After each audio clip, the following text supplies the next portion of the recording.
Welkom by die Ligpunt Kerk podcast.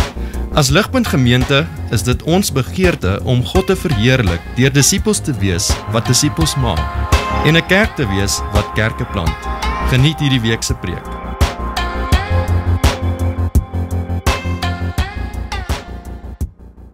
Julle, die woorde van hierdie Psalm is hard, soos ek gesê het. Julle spesifiek daai laaste 2 verse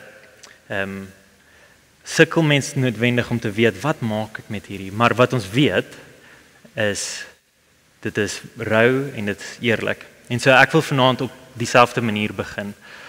Ek wil die tuin op dieselfde manier begin. Daar's 'n oorlog aan die gang in hierdie wêreld. Die 24ste Junie merk 5 maande wat die Oekraïne in oorlog is. Die statistiek daar buite sê dat $600 biljoen se skade al gerokken is. Dat 16 miljoen mense uit hulle huise gedryf is en gedisplaced is.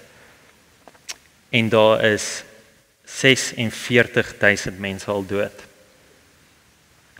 Ek het probeer daai getal visualiseer in my kop en toe kom ek agter oor die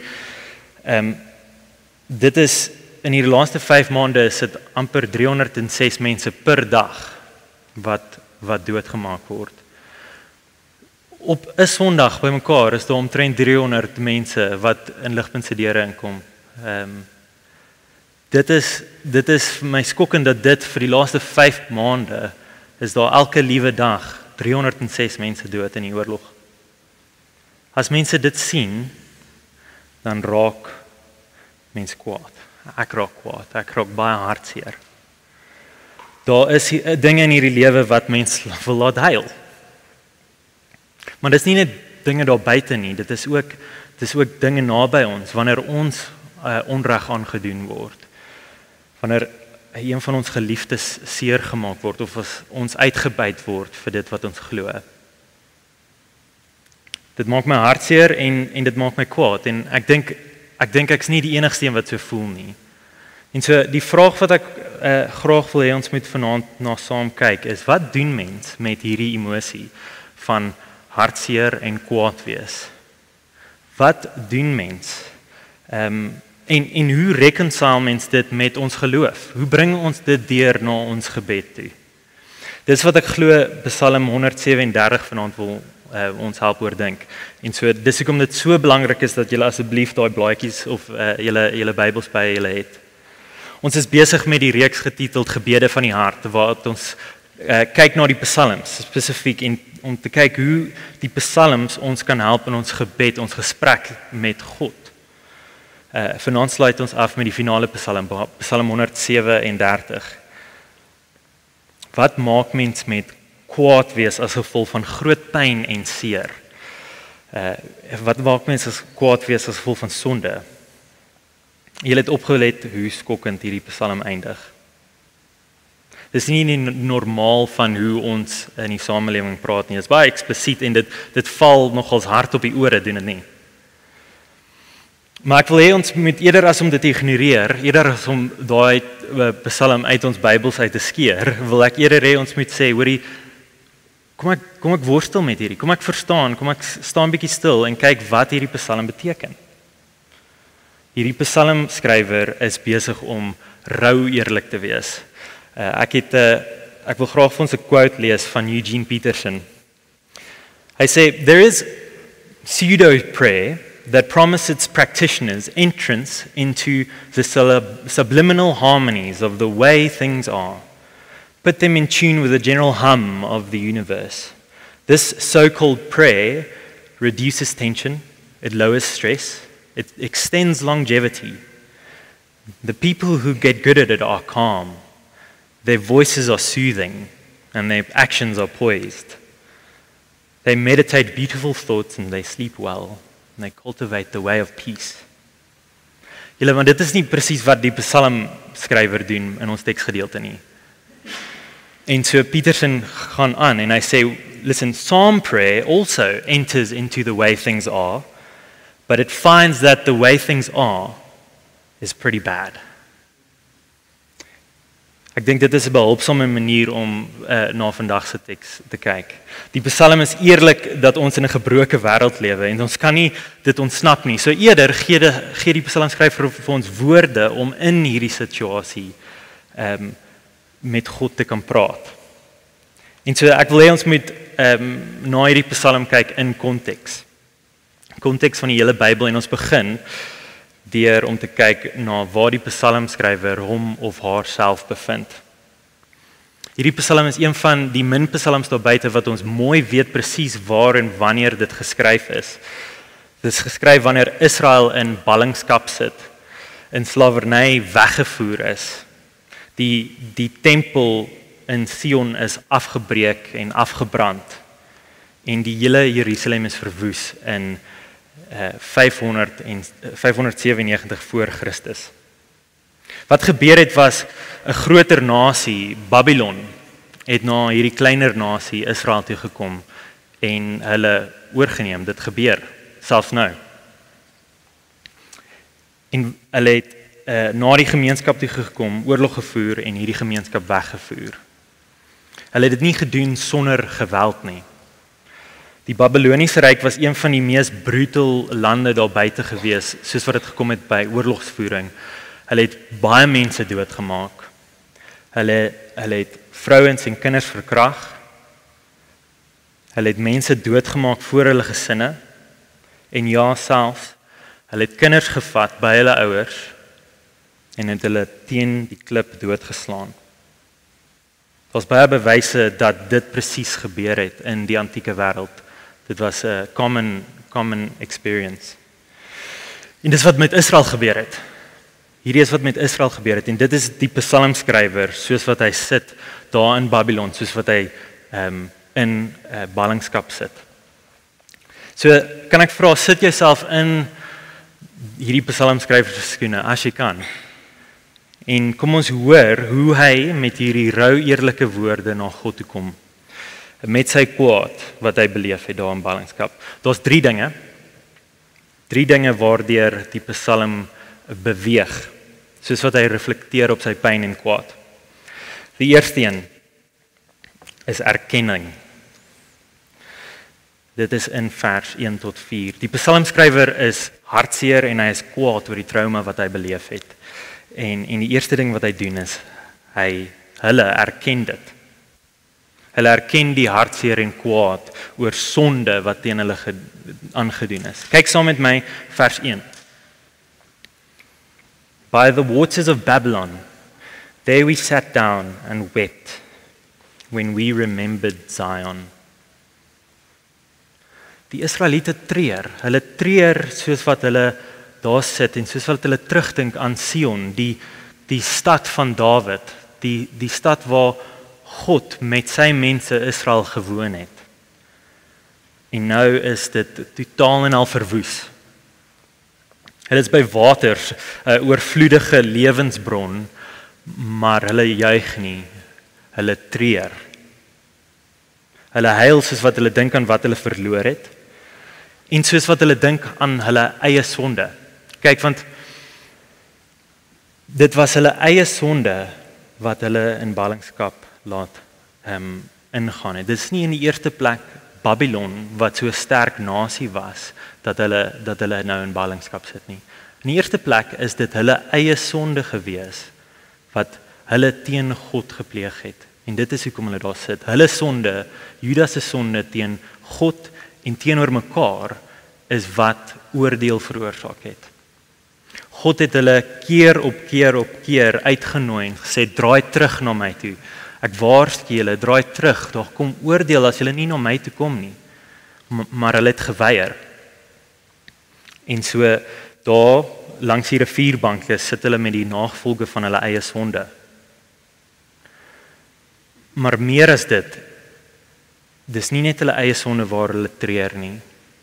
Hulle treur ook omdat hulle slawedrywers hulle tart. Vers 2 tot 3.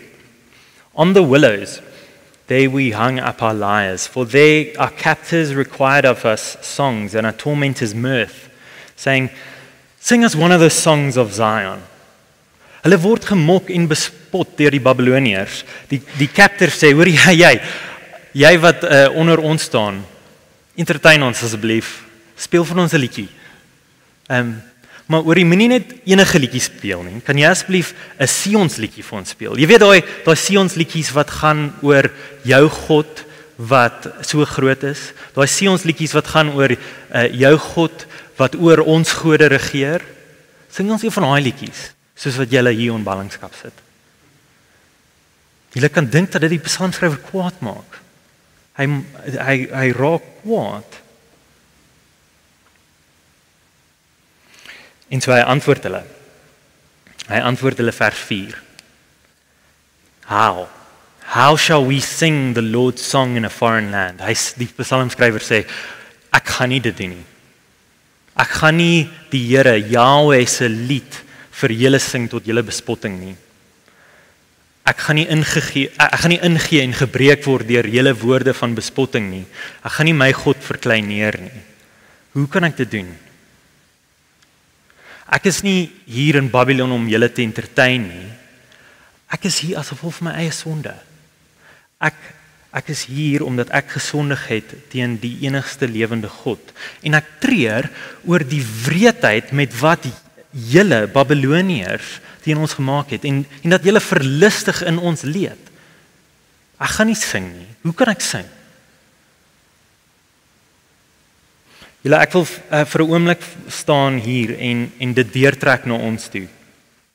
Was jy al kwaad gewees oor jou eie sonde? Of was jy al kwaad gewees deur as gevolg van sonde wat iemand anders gedoen het, onreg waar iemand anders seer gemaak het en dit jou werklik kwaad gemaak het? Wat hoort mens te doen met hierdie emosie?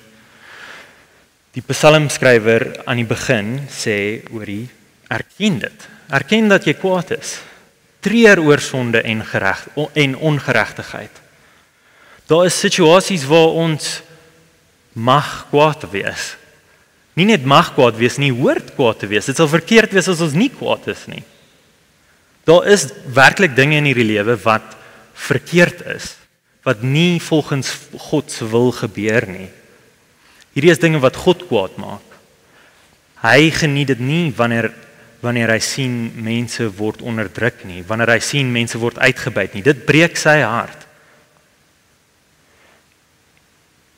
En hy roep ons in sy woord om dieselfde te doen. Efesiërs 4 vers 26 sê, be angry, but do not sin. Kyk, dit is vir ons moontlik om kwaad te wees in ons geregtigheid. Maar dit is moeilik. Kyk, in ons sondigheid raak ons baie maklik kwaad en ons raak kwaad oor die verkeerde dinge en ons raak onproporsioneel kwaad. En so hoe weet mens, hoe onderskei mens tussen 'n geregverdige kwaad wees en 'n kwaad wees wat ek net sondig is? Dit is wat ek wil hê ons moet na kyk en die manier hoe ons dit doen is deur selfondersoek te doen. En so ek wil vir ons 'n paar vrae gee wat jy jouself kan vra in daai tye wat jy kwaad is om jou beter te help verstaan, is ek besig om regmatig kwaad te wees.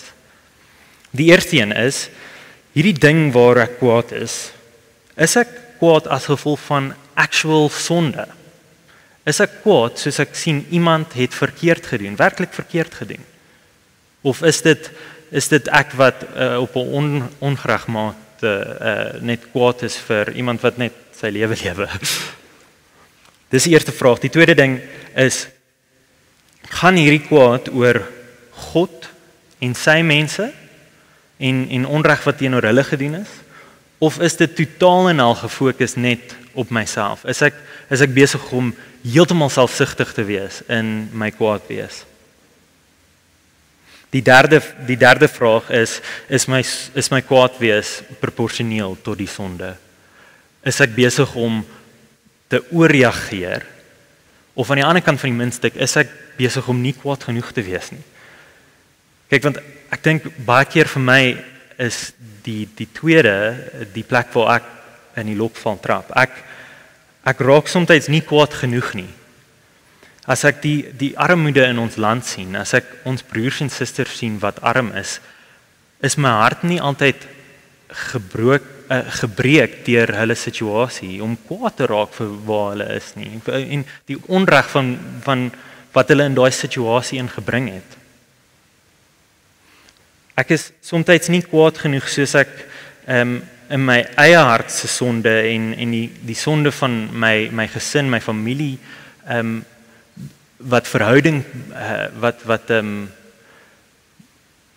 verhoudingstensions veroorsaak. Wat beteken dat ek nie mooi oop en eerlik met iemand kan praat nie. Ek raak nie genoeg kwaad oor dit nie. Ek dink nie ek raak genoeg kwaad oor die rasisme wat steeds in ons wêreld is nie. Ek kan aangaan. Die eerste ding wat ek wil hê ons moet sien is dat ons kan ons hoort kwaad te wees en seer te wees en ons hoort dit te erken. Maar dit stop nie daar nie. Die psalmskrywer gaan dan aan en hy draai na God toe. Dit is die tweede ding wat ek wil hê ons moet raak sien. Hy draai na God toe. Vers 5 en 6. Lees asseblief saam met my. In die reaksie van die bespotting gaan hy en beloof hy. Vers 5. If I forget you, O Jerusalem, let my right hand forget its skill. Let my tongue stick to the roof of my mouth if I do not remember you, if I do not set you, Jerusalem, above my highest joy. Vandag sal ons sê, ek sal liewer 'n been of 'n arm verloor voor ek my rug op God draai. Ek sal eerder doodgaan voor ek van my God vergeet. Hoekom sê die psalmskrywer dit? Hoekom is dit vir die psalmskrywer so belangrik om Jerusalem te onthou? Want dit is omdat Jerusalem en Sion die plek is waar die God van hemel en aarde met sy mense gewoon het. Dit is om homself te herinner van wie God is, wie Yahweh is en wat hy al vir hulle in geskiedenis gedoen het. As ook nie net wat hy gedoen het vir hulle nie, maar ook wat hy beloof om vir hulle te doen, selfs nou soos wat hulle in ballingskap sit. Hierdie is woorde uit 1 Konings 8 uit. Hierdie is woorde wat gespreek is deur Salomo teenoor God voordat hulle in ballingskap uitgestuur is. Maar dit is so van pas van waar hulle self nou bevind. Lees asseblief saam met my.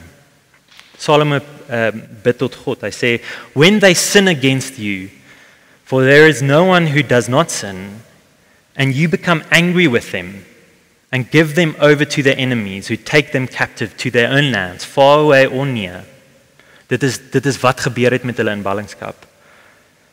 "And if they have a change of heart in the land where they are held captive, if they turn back to you with all their heart and soul in the land of their enemies who took them captive, and pray to you toward the land you gave their ancestors, towards the city you have chosen, and the temple I have built for you in your name.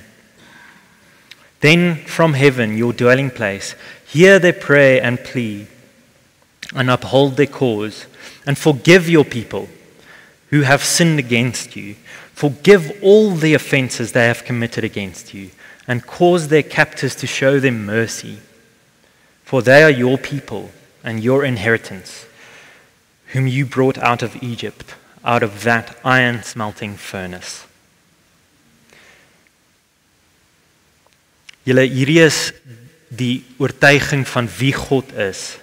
Selfs daar waar die psalmskrywer homself in ballingskap bevind, wat hom dan dryf na die eerste woorde van vers 7 af, waar hy sê, "O Lord, remember."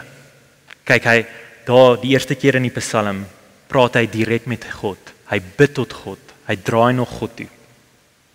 En so ek wil weer na ons toe draai en ons aanmoedig om by die psalmskrywer te leer. Soos wat ons kwaad is en ons kwaad erken, ons pyn erken, is die volgende ding wat ons doen, eenvoudig.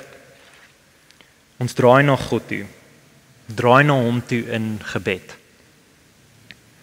Draai na hom toe met jou kwaad, soos jy onthou wie God is, en soos jy onthou wat hy vir jou al in die verlede gedoen het. Maar soos wat jy ook onthou wat se beloftes hy vir jou gemaak het. Kyk, dit is vir ons maklik om van God se beloftes te vergeet en ons swaar kry. Dit Dis maklik vir ons om vanuit ons swaar kry uit te skree, "Where are you, Lord?" Maar dit is vir ons moeilik om dit weer te doen. Dis moeilik vir ons om dit aanhoudend te doen. Om werklik te hoop op God dat hy vir ons 'n antwoord sal gee. Maar ek dink dis presies wat die psalmskrywer ons na toe roep. Om op ons knieë met ons kwaad te bly in gesprek met God. Wees rou eerlik met hom. Deel daai dele van jou hart met hom. Praat met hom, want hy is jou goeie pa wat omgee na hoe jy luister, na hoe jy voel.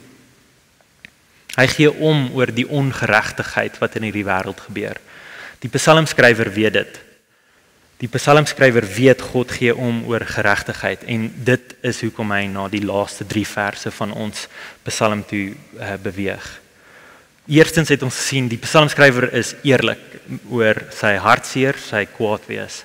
Die tweede ding wat ons gesien het is met dit draai hy na God toe. Die derde ding wat ek wil hê ons moet sien, vers 7 tot 9, is hy hoop op God se regverdige oordeel. Ek sal dit ook in die Engels ook sê. Hope in his righteous justice. Kom ek lees vir ons vers 7 tot 9. Remember, O Lord, against the Edomites, the day of Jerusalem, how they said, lay it bare down to its foundations. O daughter of Babylon, doomed to be destroyed, blessed shall he be who repays you with what you have done to us. Blessed shall he be who takes your little ones and dashes them against the rock. Nou dat ons gekyk het na die psalmskrywer se konteks, maak dit bietjie meer sin hoe hy hierdie woorde kan sê van vers 8 en 9. Kyk, hy roep uit vir geregtigheid. Hy verwag geregtigheid sal geskied vir hom en teen die mense wat dit teen hom gedoen het. Die skrywer gaan en hy praat met God in vers 7 en hy vra vir God, Here,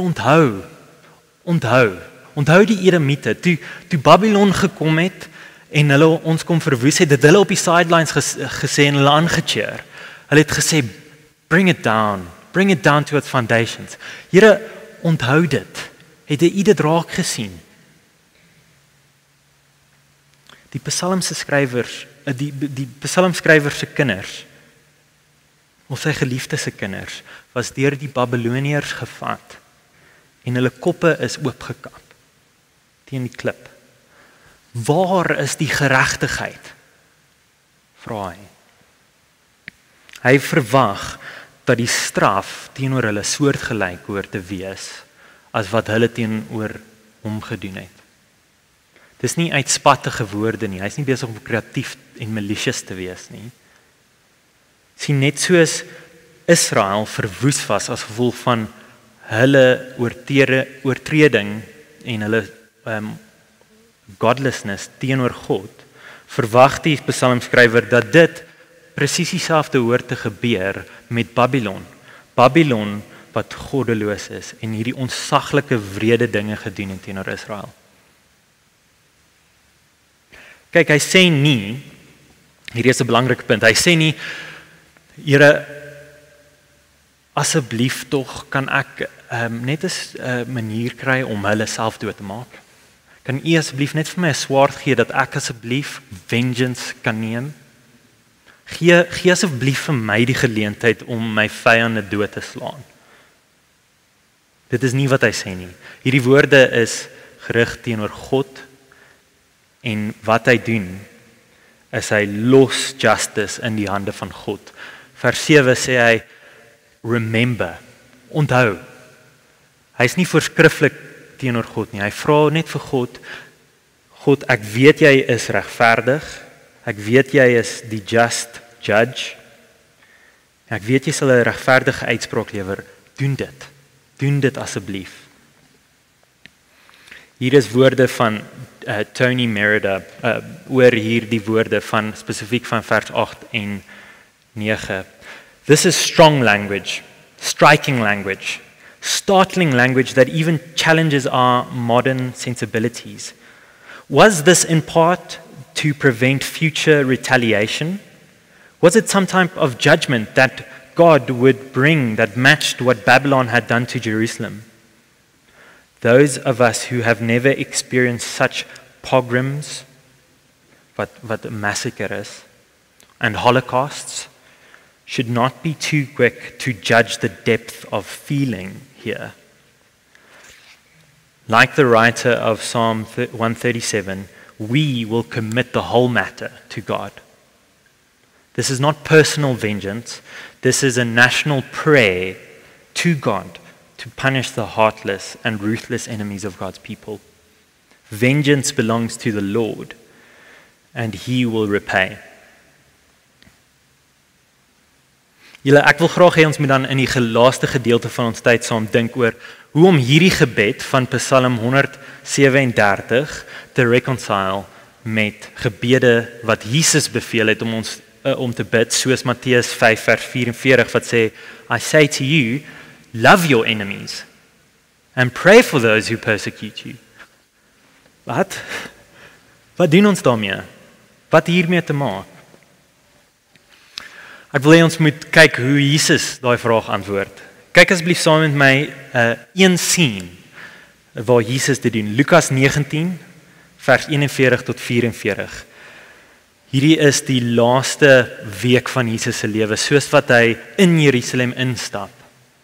Hy sê, as he approached, that is Jesus, Jerusalem, and saw the city, he wept over it and said, if you, even you, had only known on this day what would bring you peace, but now it is hidden from your eyes.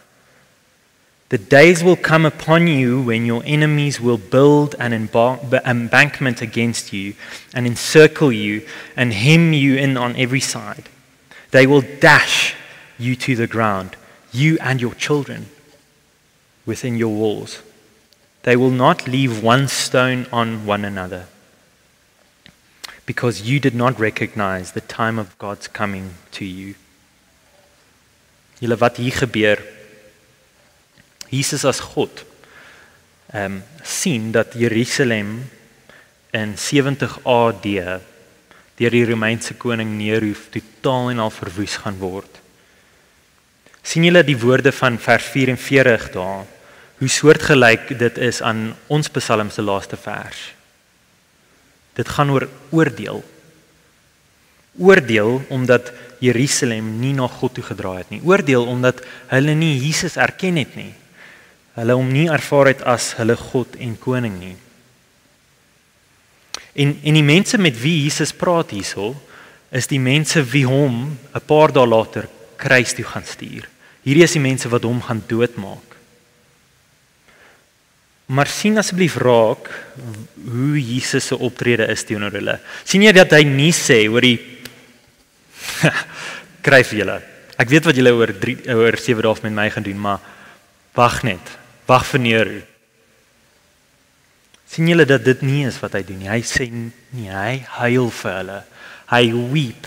As julle maar net geweet het, as julle maar net na my toe gekom het, as julle net teruggedraai het, maar julle het nie.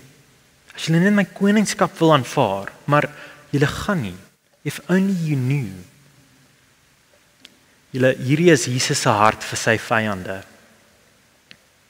En so, hoe kan Jesus dit doen? Hoe kan hy die woorde selfs van Psalm 137 gebruik en dit bid? Hoe reconcile hy dit?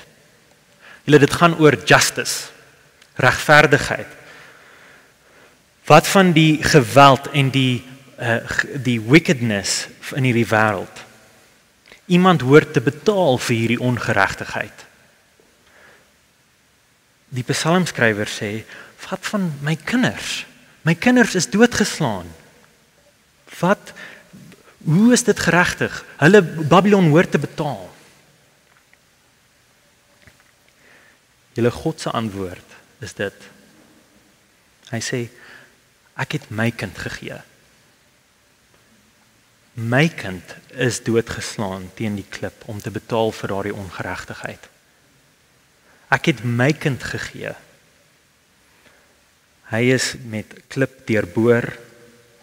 Hy is in die sy en die swaard gesteek. Hy is geslaan, hy is gemartel, hy is vermoor. Ek het my seun gegee dat geregtigheid geskied. Jesus het uit liefde aan daardie kruis dood gegaan. Dit was die enigste manier hoe om 'n unrighteous mense, 'n wicked mense te red van God se oordeel. Dis die enigste manier hoe ons gered is. Kyk, want ek en jy is net so wicked soos Israel en soos Babylon. Want die hart van hulle sonde was dat hulle teen God gedraai het. Die hart van hulle sonde was dat hulle nie sy koningskap aanvaar het en onderdanig daaraan was nie. En ek en jy doen presies dieselfde. Ons sê nee vir God, ons sê nee vir sy oop arms en sy goeie koningskap. Ons verkies dat ons eerder ons kroon op ons koppe hoort te dra. En vir daai rede is ek en jy ook onder dieselfde oordeel as wat gekom het vir Israel in hierdie Psalm en wat Israel wat die psalmskrywer sê kom vir Babylon. En dit is hoekom Jesus gekom het. Hy het gesê kom na my toe en ek sal daai punishment dra. Ek wat die geregtige een is, ek wat geen sonde het nie, sal in jou plek sonde wees.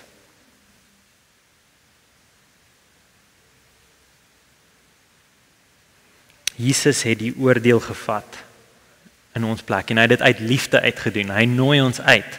En so ek wil vir jou uitnooi as jy nog nie na Jesus toe gekom het nie, as jy nog nie hom as jou koning gesien het nie, sien asseblief hier in hierdie Psalm raak hoe Jesus die regverdige koning is wat jou uitnooi om onder hom te kom skuil.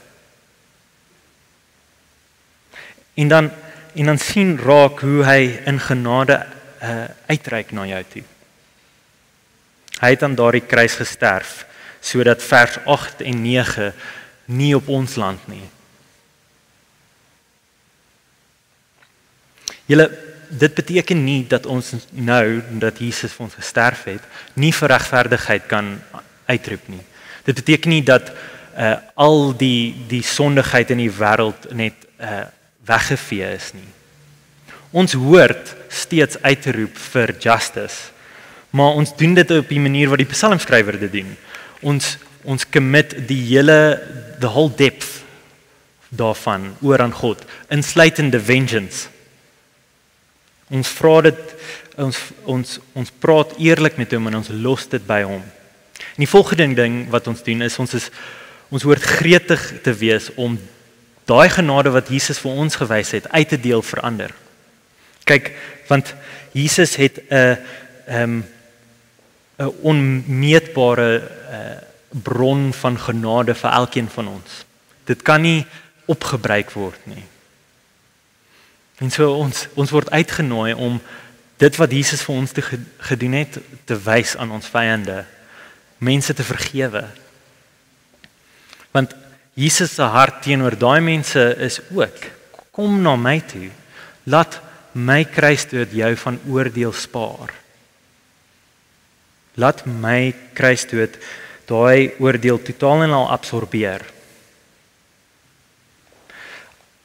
Alhoewel die psalmskrywer reg is in vers 8 en 9, hoort ons nie dieselfde te bid vir die individue wat teen ons sondig nie. Want Jesus reik uit in genade vir daardie persoon. Die derde ding, ons hoort nie persoonlike vengeance na te jaag nie, maar ons hoort steeds geregtigheid na te jaag in die kapasiteit wat ons het.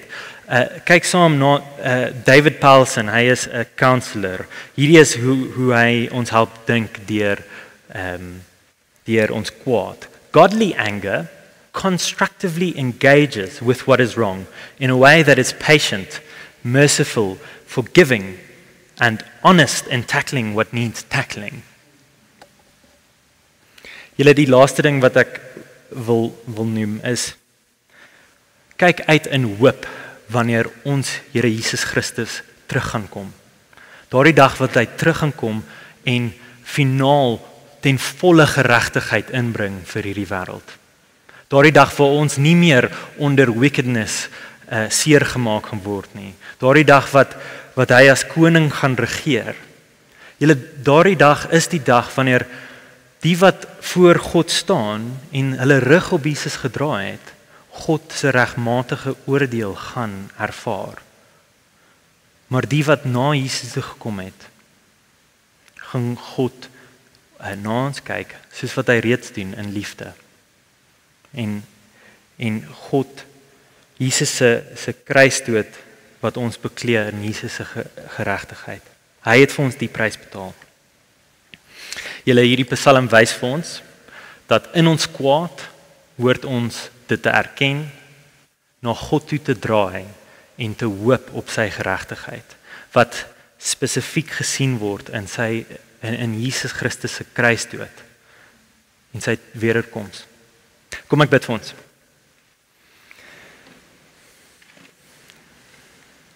Ons almagtige Vader, ons dankie vir die woorde van Psalm 137.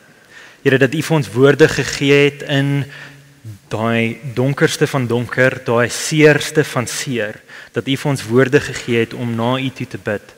Here, ek bid dat ons almal hier vanaand werklik na U toe sal draai in daai tye wat ons werklik seer het en werklik seer aangedoen is. Sal U asseblief ons help om na U toe te draai en hoop op U geregtigheid. Here, dankie dat U vir ons as sondaars gesterf het, ons wat vuil is, ons wat sondig is. Here, dankie dat U daai kruisdood vir ons gesterf het en dat U ons vrygespreek het en geregtig gespreek het. Here, ek bid dat ons in dit sal lewe op 'n dag na dag basis, dat ons uit sal stap en sal proe U genade vir ons in Jesus Christus. Ek bid dat ons dit vir ander mense sal wys, soos wat hulle sondig teenoor ons, dat ons in genade sal uitreik op grond van U genade teenoor ons. Here, en ons hoop met 'n groot verlange vir daai dag wanneer U terugkom, wanneer U ten volle U koninkryk inbring, waar geregtigheid sal geskied en waar ons in perfekte verhouding met U sal wees en perfekte verhouding met mekaar. Ons bid dit in Here Jesus se naam alleen. Amen. Vir meer inligting oor Ligpunt Kerk, besoek gerus ons webwerf op www.ligpunt.com of kontak ons gerus by info@ligpunt.com.